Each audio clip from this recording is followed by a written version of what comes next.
I'm Gaith from Klick Health.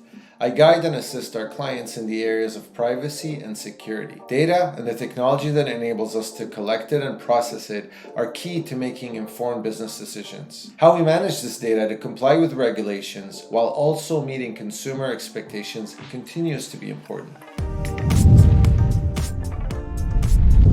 One of the ways that marketers can adjust to the deprecation of third-party cookies and the loss of other fingerprinting techniques is with a robust first-party data strategy. When implementing this, it's important for companies to have a robust privacy, consent, and data handling approach. In light of upcoming legislation, including the California Privacy Rights Act, the CPRA, the Virginia Consumer Data Protection Act, the CDPA, and the Colorado Privacy Act, the CPA, all of which include provisions on cross-context-based targeting, it's important to review and update enterprise-wide approaches.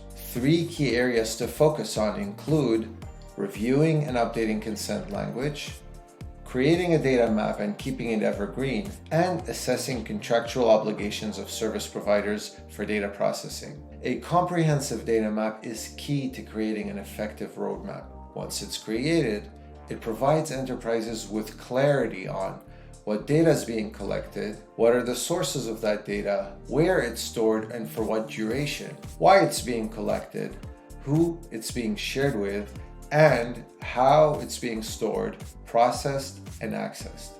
The importance of having a robust privacy and data handling strategy and infrastructure continues to grow. Looking at enterprise-wide policies and the technology and governance in place to support them is a key to successfully executing on first-party data strategies. To learn more, make sure to check out our coverage of ongoing privacy changes, including in-depth POVs.